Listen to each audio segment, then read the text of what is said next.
Assalamualaikum warahmatullahi wabarakatuh. Selamat pagi anak-anak ustazah semuanya. Sekarang kita lanjut pembelajaran ya nak, di tema 8, subtema 1, pembelajaran 4, 5, dan 6. Nah, di pagi hari ini sebelum kita melakukan pembelajaran kita, ada baiknya kita membaca Bismillahirrahmanirrahim. Nah, ustazah harap anak-anak ustazah semua mengikuti pembelajaran di video yang ustazah berikan ini. Dalam pembelajaran 3 disebutkan bahwa manusia dapat memanfaatkan sumber daya alam dari lingkungan dalam usaha pertanian. Bagaimana dengan jenis usaha lainnya ya anak-anak ustazah? Nah, di sini jenis usaha masyarakat Indonesia. Sebagian besar masyarakat Indonesia memiliki usaha yang bergerak di bidang pertanian. Selain pertanian, ada bermacam-macam jenis usaha masyarakat Indonesia.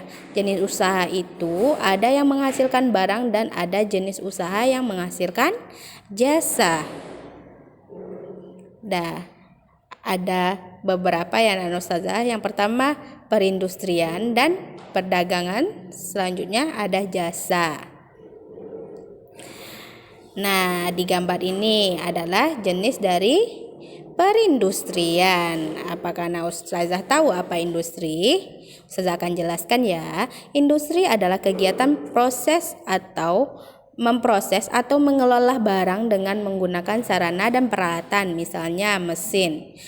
Industri mengelola bahan baku atau mentah menjadi produksi olahan.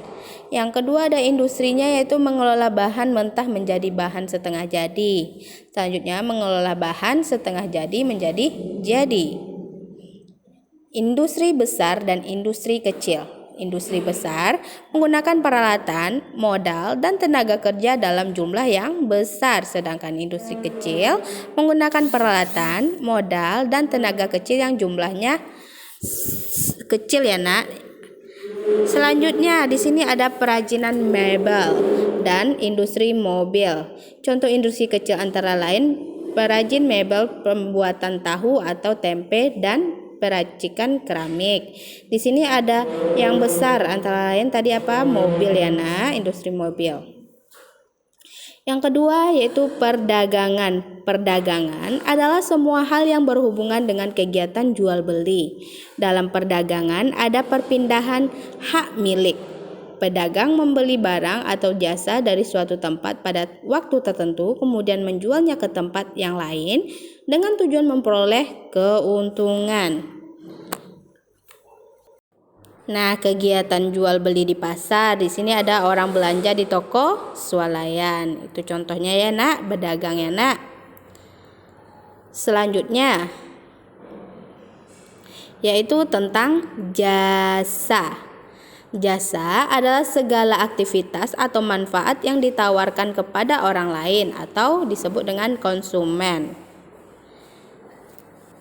Di sini ada guru, pengacara, dokter, montir mobil, jasa keuangan, dan pemandu wisata.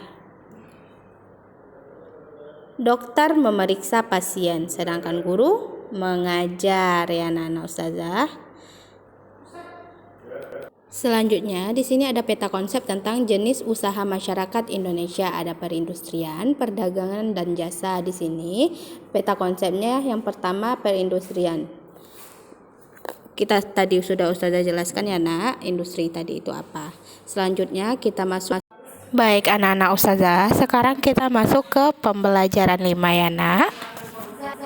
Nah, anak-anak ustazah, di sini ada sebuah lagu yang berjudul Kampungku. Nanti ustazah akan masukkan lagunya ya nak.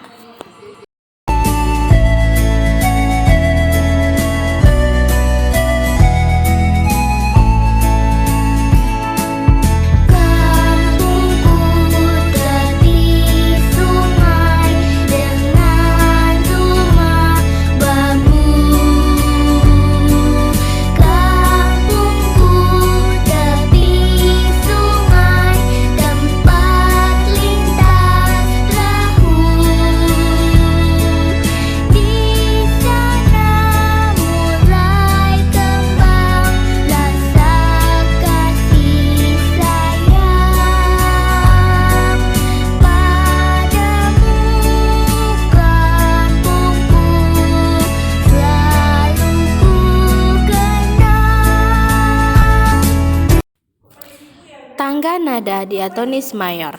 Tangga nada adalah urutan nada yang disusun secara berjenjang. Misalnya, do, re, mi, fa, sol, la, si, do.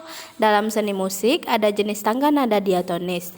Tangga nada diatonis terdiri atas 8 nada. Baik anak-anak ustazah, selanjutnya yaitu tangga diatonis mayor dan tangga diatonis minor.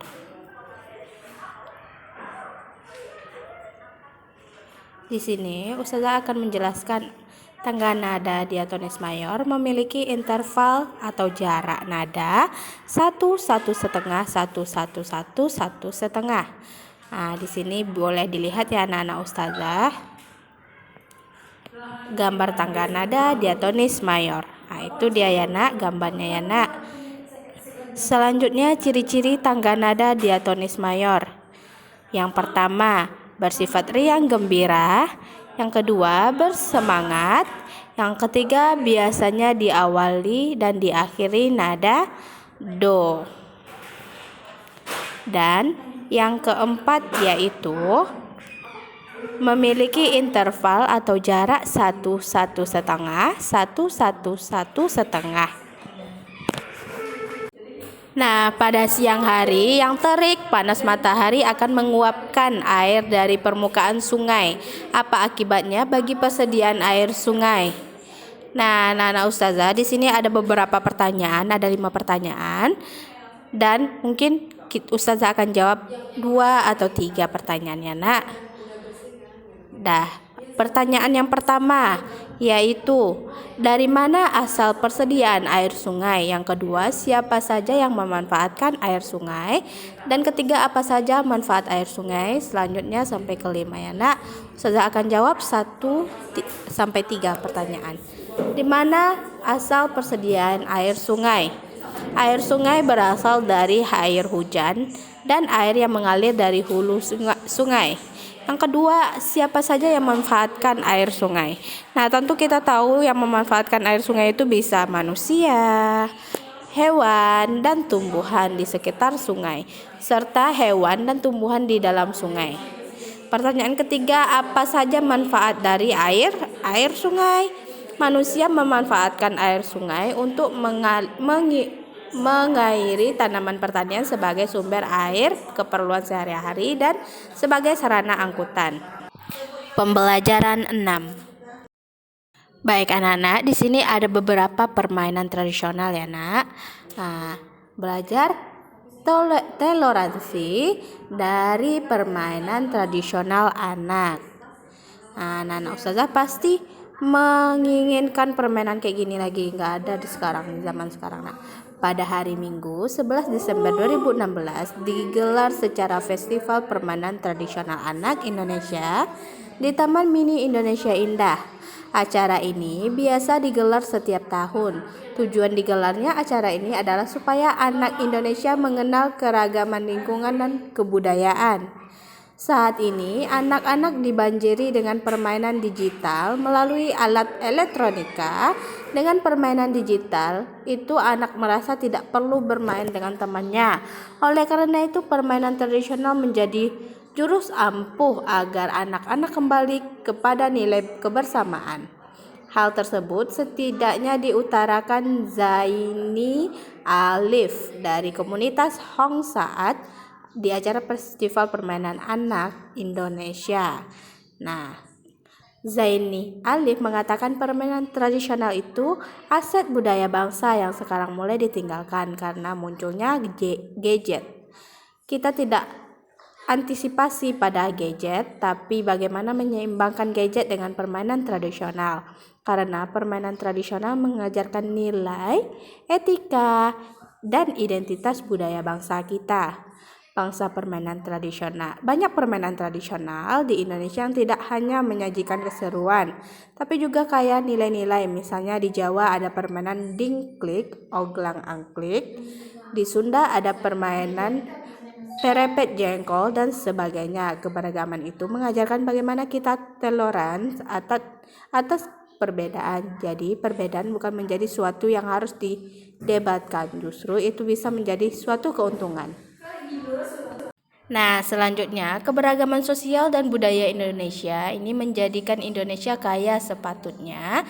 Kita mensyukuri keberagaman dan keadaan negara kita.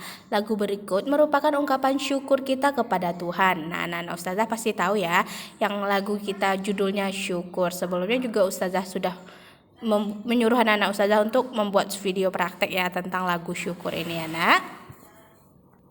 Nah, anak-anak ustazah, pada pembelajaran 5, antum telah mengetahui lagu Kampungku yang bertangga nada diatonis mayor. Sebaliknya, lagu Syukur termasuk jenis lagu bertanda tangga nada diatonis minor. Apa maksudnya? Ayo, ada yang tahu anak-anak ustazah?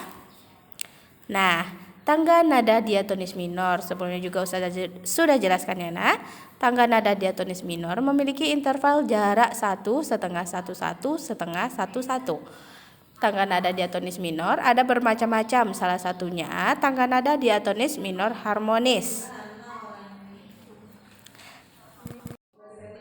Nah, ustazah itu contoh nadanya, dan ini gambar tangga nada diatonis minornya ya, ustazah. Nanti kalau ustazah suruh tolong dibuat gambar jenis tangga nada minor atau mayor ya, Nak. Nah, di sini ada ciri-ciri tangga nada diatonis minor. Yang pertama, lagunya bersifat sedih. Lagu kurang bersemangat, melodi lagu diawali dan diakhiri nada la ya, anak ustazah.